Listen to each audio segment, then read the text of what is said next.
अच्छी बारिश का खेती पर दिख रहा है अच्छा असर। देश भर में दाल अनाज की बुआई का क्षेत्रफल बढ़ा। केंद्र सरकार ने राज्यों से कहा दाल और जरूरी खाने के सामानों को एपीएमसी कानून से मुक्त करिए, स्थानीय कर भी हटाया जाए। खेत में तालाब खोदकर अमरावती के किसानों ने सूखे संकट पर जीत हासिल की। राज्य सरकार की मदद से रहा आसान।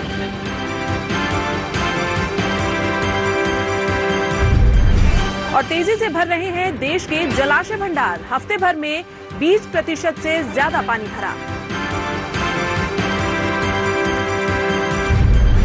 नमस्कार, मैं हूं चेतना त्यागी, हाजिर हूं आपका पसंदीदा शो मंडी.com लेकर। मंडी.com में आज खेती के सिकंदर में महाराष्ट्र के गांव के खेत में तालाब खोदकर बदलती किसानी से परिचित कराएंगे। अच्छी बारिश ने देश के जलाशय भर दिए हैं और दाल इस साल ज्यादा इलाके में बोई गई है। इसके साथ रोज के जरूरी सामान के भाव और खेती किसानी से जुड़ी ढेर सारी खबरें तो हैं ही। मंडी.com में सबसे पहले देख लेते हैं कि जरूरी कमोडिटीज के ताजा भाव इस हफ्ते क्या रहे हैं, कहां तेजी देखने को मिल रही है और कहां कमजोरी दिख रही है। एक नजर डाल लेते हैं NCDX हाजिर भाव पर।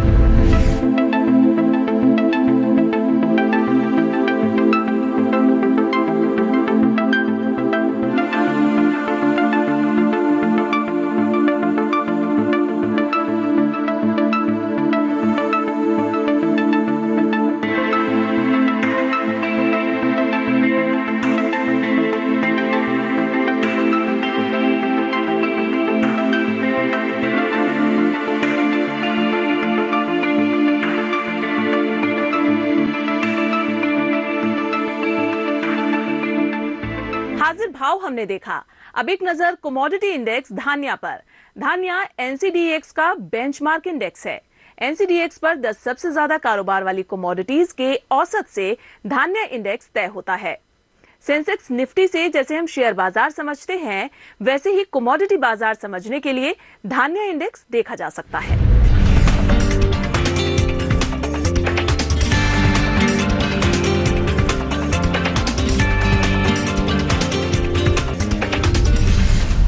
खेती किसानी में देश में क्या कुछ नया हो रहा है, देख लेते हैं कुछ ऐसी ही खबरें। दाल अनाज की कीमतों पर काबू के लिए केंद्र सरकार ने राज्यों से कई कदम उठाने को कहा है। राज्यों को भेजी चिट्ठी में उपभोक्ता मामलों के सचिव हेम पांडे ने दाल और ऐसे दूसरे सामानों को एपीएमसी के दायरे से बाहर करने और स्थानीय कर हटाने को कहा है।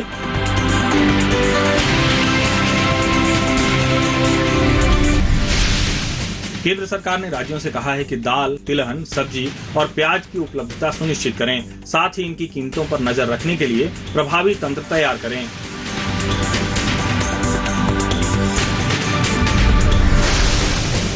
भारत सरकार अपना कॉटन प्राइस इंडेक्स शुरू करने जा रही है। कपास की कीमतों में होने वाली सट्टाबाजारी को रोकने के लिए सरकार ये कदम उठाने जा रही है। इससे कपास किसानों को कीमतों का अंदाजा लगाने में भी आसानी होगी।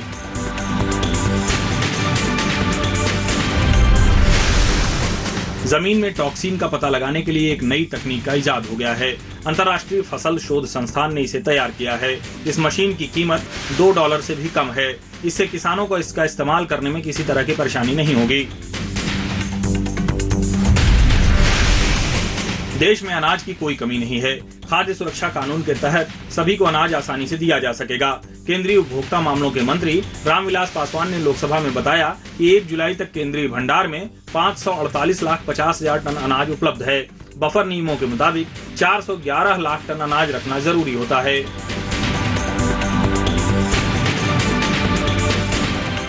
खेती किसानी से जुड़ी हुई खबरें अब राज्यों से। महाराष्ट्र में अच्छी बारिश के साथ एक और अच्छी खबर है। राज्य में दाल का बुआई क्षेत्र 46% तक बढ़ गया है। अरहर दाल की कीमतों में आई तेजी और राज्य सरकार के खास जोर देने से किसानों ने ज्यादा क्षेत्र में दाल की बुआई की है। इस साल 12 लाख हेक्टेयर में दाल की बुआई हुई है, जबकि पिछले साल 8.5 लाख हेक्टेयर क्षेत्र में ही दाल की बुआई हुई थी।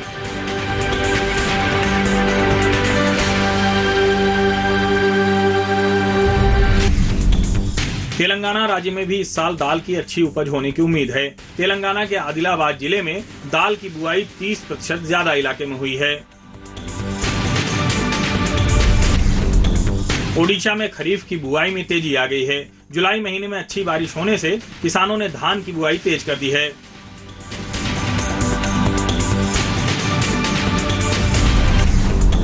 आंध्र प्रदेश और तेलंगाना के अलग राज्य बनने से खेती की जमीन कम हो गई है। बंटवारे के बाद आंध्र प्रदेश में 1 लाख हेक्टेयर खेती की जमीन नए शहर बसाने में चली गई है। अब एक नजर डाल लेते हैं अंतर्राष्ट्रीय और कमोडिटी बाजार पर। कच्चे तेल की कीमतों पर लगातार दबाव बना हुआ है। हालांकि इस हफ्ते अंतर्राष्ट्रीय बाजार में कच्चे तेल की कीमतों में थोड़ा सुधार हुआ है। ब्रेंट क्रूड की कीमतें अप्रैल के निचले स्तर से बेहतर होकर $43.50 रही हैं। अंतर्राष्ट्रीय बाजार में सोने की कीमतों में तेजी बनी हुई है। डॉलर में कमजोरी की वजह से सोना इस हफ्ते करीब 1.5% मजबूत हुआ है। अमेरिकी फेडरल रिजर्व के ब्याज दरों में कोई बदलाव न करने से सोना फिलहाल मजबूत दिख रहा है। यहाँ वक्त हो गया एक छोटे से ब्रेक का। ब्रेक के बाद खेती के सिकंदर में सूखा प्रभावित अमरावती के गांव की कहानी, जहां खेतों में सिंचाई की कोई समस्या नहीं रही।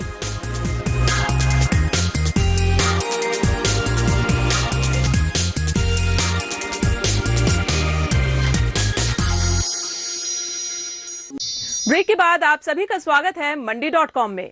अब वक्त है खेती के सिकंदर का।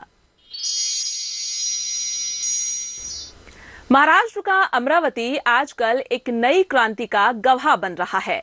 यहाँ पिछले साल भर में सैकड़ों तालाब खोद दिए गए हैं। इससे खेतों में ज्यादा उपज तो हुई ही है, साथ ही पानी मिलने से किसान दूसरी खेती भी कर पा रहे हैं। सबसे खास बात यह कि खेत में तालाब बनाने के लिए पूरी तरह से गांव के संसाधनों का इस्तेमाल किया जा रहा है। अमरावती के गांव से मंडी.com संवाददाता भुवन भास्कर की ये रिपोर्ट।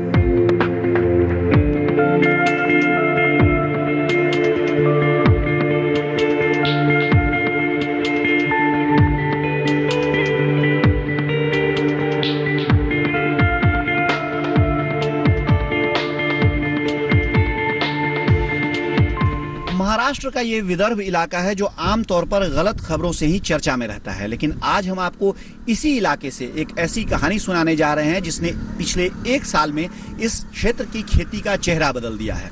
यहाँ के किसानों ने अपने खेतों में निजी फार्म पॉन्ड बनाए हैं, जिसके कारण यहाँ की खेती की यील्ड में 70 से 80% तक का इजाफा देखा गया है। इस कहानी की शुरुआत हुई थी 2004 में, जब महाराष्ट्र सरकार ने किसानों को खेतों में तालाब खोदने के लिए पूरी सब्सिडी देना शुरू किया था।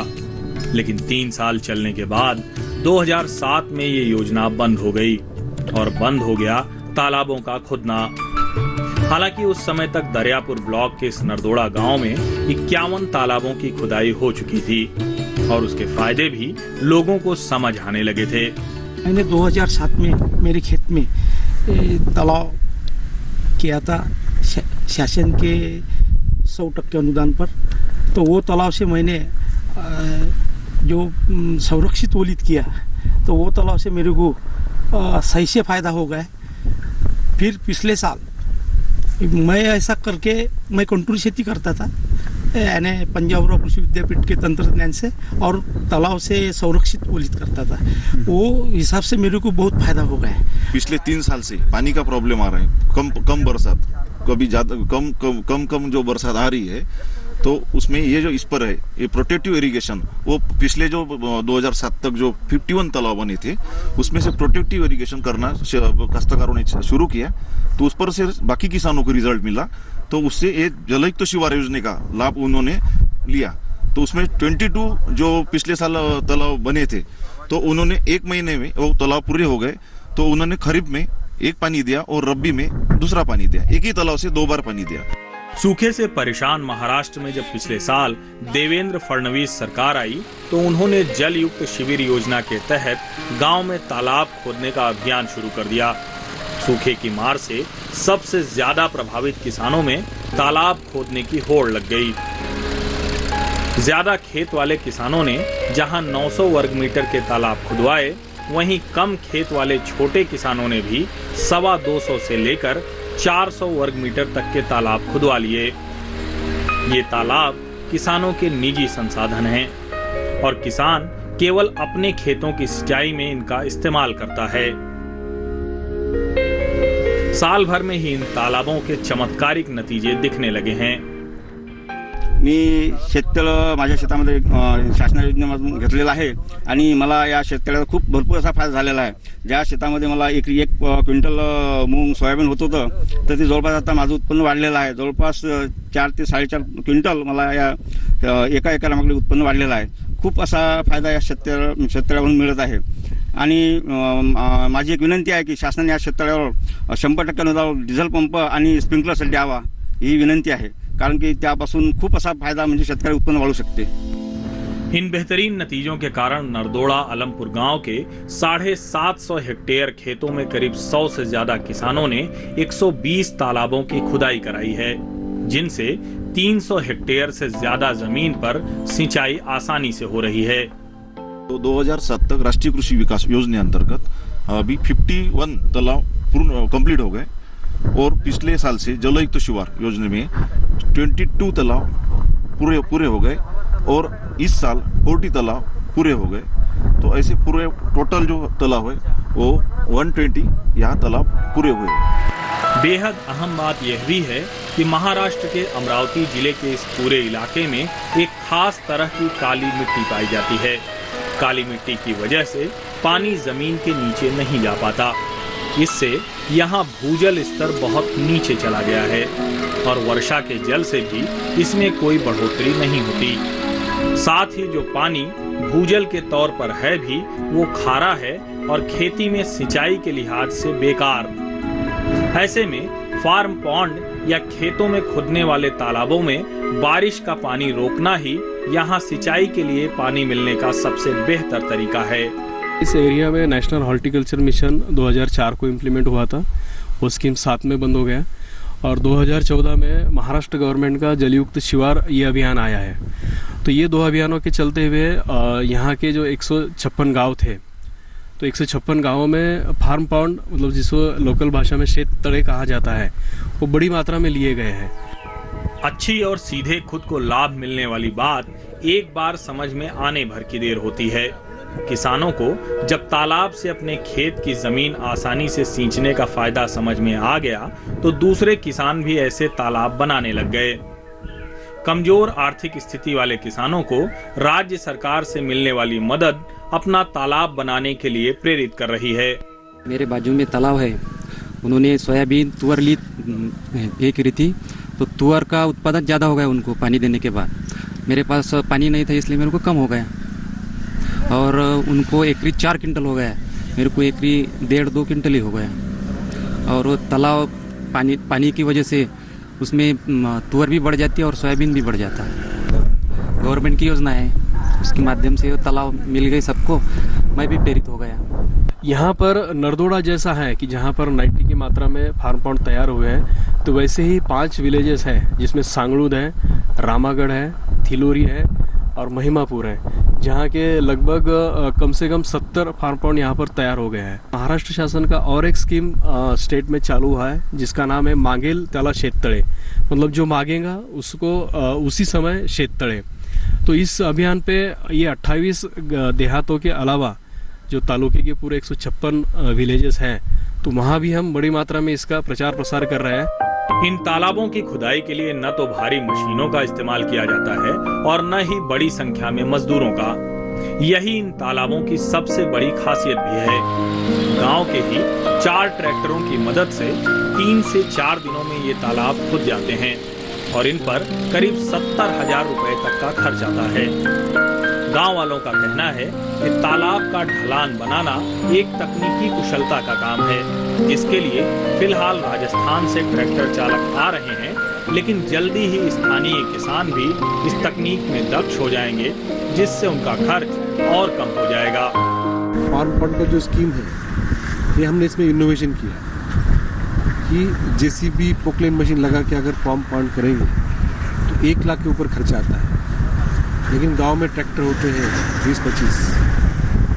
ट्रैक्टर में सिर्फ डीजल भरने से ही काम हो जाता है, लेन देन करते हैं गांव के लोग। उसमें हमने एक अटैचमेंट बनवाया, ट्रैक्टर से ही हमने फार्म पॉन्ड बनाने शुरू किए। 4 ट्रैक्टर 3 दिन में एक फार्म पॉन्ड अच्छा बना सकते हैं, जिसमें 50 लाख से लेके 1 करोड़ लीटर तक पानी जम सकता है। प्रशासन के लिए यह एक राहत की बात है कि किसानों में तालाब खुदवाने का चलन लगातार लोकप्रिय होता जा रहा है। हालांकि अब भी बहुत से छोटे और सीमांत किसानों के लिए अपने खेत में ही तालाब खुदवाना मनोवैज्ञानिक तौर पर काफी कठिन साबित हो रहा है। इसके लिए छोटे किसानों में जागरूकता फैलाने से लेकर उन्हें अपने खेतों को तालाब के लिए तैयार करने तक के कई कार्यक्रम चलाए जा रहे हैं, जिसका फायदा आने वाले दिनों में मिलने की पूरी उम्मीद है। तो कोई इसके अंदर में लाभार्थी की संख्या ऐसी नहीं थी कि इसके अंदर में बैकवर्ड क्लास का रहे या फिर गरीब रहे, ऐसा कुछ नहीं। जो भी मांगेंगे उसको देना। तो इस साल का हमारा टारगेट 3000 का था। मार्च तक हम 3000 का कंप्लीट टारगेट करेंगे। अभी 750 हमारे खेत तालाब हो गए। हमारे यहाँ पे छोटे किसान वो सामने नहीं आते, तो हम गांव-गांव जाके जागृति करते हैं कि भाई यहाँ पे हम पॉन्ड की सिवा भी बना नहीं सकते, कुआं नहीं बना सकते, और डैम का भी पानी डैम भी बहुत दूर दूर है, और बोरवेल भी नहीं कर सकते। तो पॉन्ड एक ऐसा हो सकता है कि पानी को एक जीवदान मिल सकता है उससे। एक पानी अगर नहीं है, बारिश नहीं अच्छी होती है, तो पॉन्ड अगर बनाए तो वो पानी यूज़ करके वो फसल को एक जान मिल सकती है सर उससे। लेकिन खेत में तालाब की इस पूरी योजना का दारोमदार इंद्र देवता की कृपा पर टिका हुआ है। तालाब से पानी निकलकर खेतों तक पहुँचे, इसके लिए जरूरी है कि उसमें बारिश का पानी उस मात्रा में पहुँच जाए। अमरावती के दरियापुर ब्लॉक में खेतों में तालाब खोदने की इस योजना को जिस तरह सफलता मिली है, उसे देखते हुए एक बार फिर ये बात साबित हो जाती है कि इस देश का किसान कुछ भी कर सकता है। जरूरत है केवल उसे थोड़ा सा प्रोत्साहन और आर्थिक मदद देने की। मंडी.com के लिए अनिल वत्स के साथ भुवन भास्कर।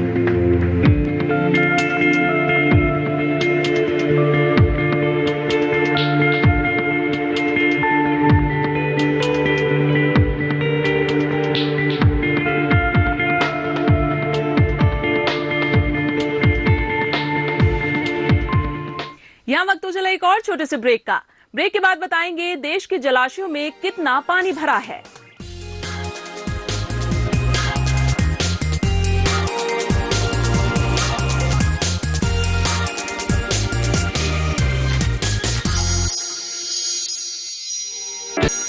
ब्रेक के बाद आप सभी का फिर से स्वागत है मंडी.com में।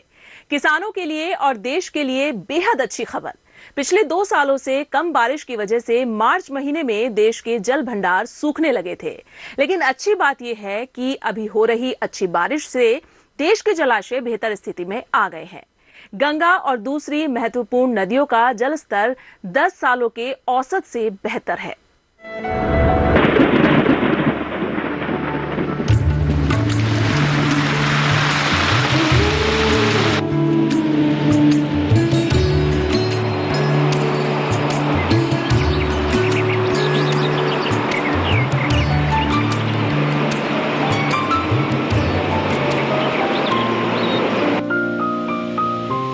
अच्छी बारिश का अच्छा असर साफ दिख रहा है। देश के जल भंडारों में पिछले हफ्ते में पानी 20% से ज्यादा बढ़ा है। ये 21 जुलाई की रिपोर्ट है। इस हफ्ते देश भर में हुई अच्छी बारिश से जलाशयों में जल स्तर और बेहतर हुआ है। देश के 91 प्रमुख जल भंडारों में पानी का स्तर पिछले 10 सालों के औसत से ज्यादा हो गया है। ये जानकारी केंद्रीय जल आयोग के ताजा आंकड़े दे रहे हैं।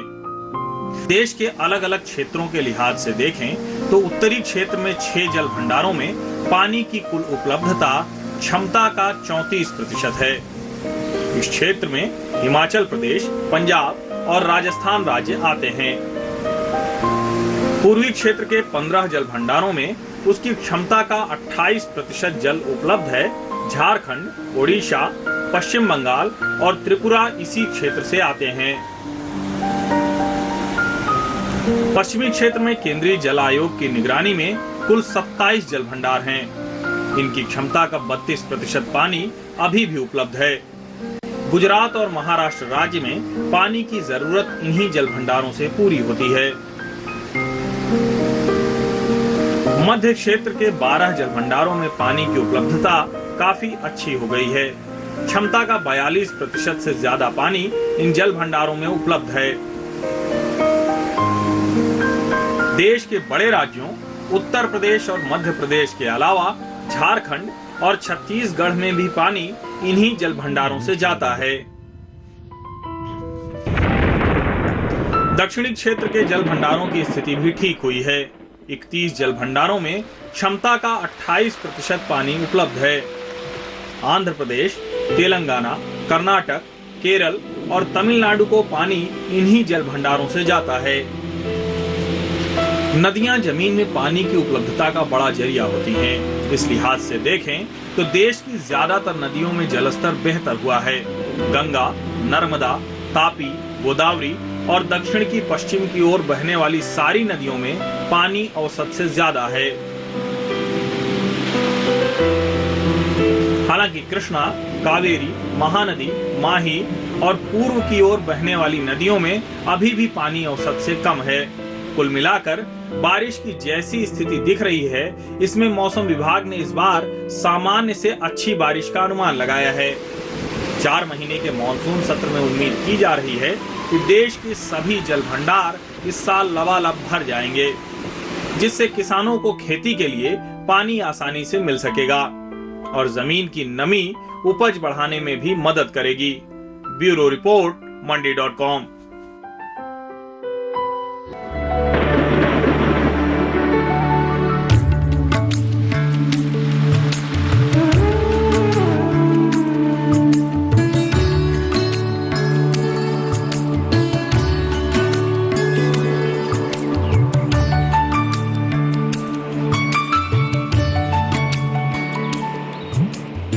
मंडी.com में फिलहाल इस हफ्ते इतना ही। अगले हफ्ते में फिर मिलूंगी खेती की किसी और समृद्ध कहानी के साथ, उपज के पक्के भाव और किसानों के काम की हर जरूरी खबर के साथ। नमस्कार। आपकी राय हमारे लिए बहुत महत्वपूर्ण है। आप हमारे टोल फ्री नंबर पर कॉल कर सकते हैं और अपनी राय दे सकते हैं। साथ ही आप ईमेल के जरिए भी हमें अपनी राय दे सकते हैं। हमारा ईमेल पता है ncdexmandi@gmail.com।